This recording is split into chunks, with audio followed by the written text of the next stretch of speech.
Maybe our greatest source of suffering comes not from other people, but rather from our attachment to knowledge. Many times I've mentioned in this YouTube channel that I was a cross-country runner in high school, and it wasn't always the best of times. Emotionally and mentally, I kept being hard on myself. I was the only Indian runner on my team, and I remember telling myself I wasn't going to be as fast as everyone else because of my ethnicity. And this came from a 14 years of reinforcement of how my parents told me Indian people are supposed to be, or every time I would turn on TV and watch the Olympics or any professional sports, I want to see a single Indian player or athlete. I started to use other people's experiences and what I was watching on TV and transform them into what I truly believed in my own belief system.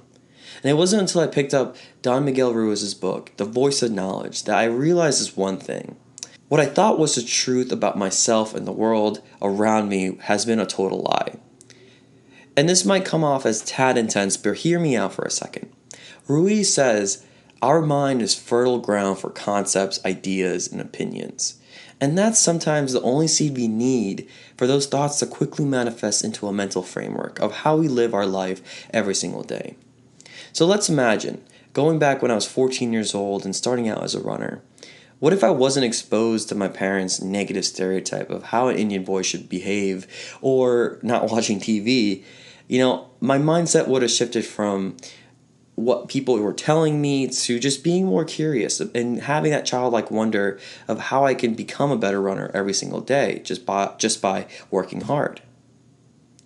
And that brings me to 2 points that Ruiz made in this book, that all drama and suffering occurs when we believe in our lies. And these are the lies that we tell ourselves or things that we listen to from other people and not seeing it through for ourselves. And the second point here is we believe in things we aren't rather than we actually are. So transitioning here, how many times have we told ourselves, I'm not smart enough, I'm not good looking enough, I'm not tall enough, I'm not this characteristic enough? So the question we should be asking ourselves now is, how can we stop ourselves from suffering from our own knowledge? And to answer that question, we need to talk about Ruiz's third point, which is you are your own storyteller. With the rise of Facebook, Instagram, and Snapchat, it's safe to say that we are so full of it nowadays. We've made ourselves the center of the universe, and everything else or everyone else is secondary to our lifestyle. It's a hard truth to swallow, but that's the reality. So acknowledging this is the first step in letting go of suffering.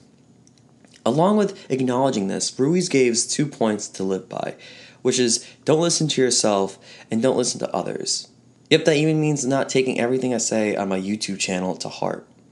These 2 rules give you permission to become an explorer, become an artist of your own lifestyle, and just experience things for yourself, to have that childlike wonder. And allow yourself to formulate your own knowledge of this world through experiences. It's important to remember, though, that even when you set out to be an explorer of this world, whatever knowledge that you come to believe is true will never be 100% true for someone else's knowledge that they've accumulated. And understanding that is also a step towards the right direction with living a life of not suffering. In the art of being mindful, realize that the true artists and explorers of this world do not care what others might say.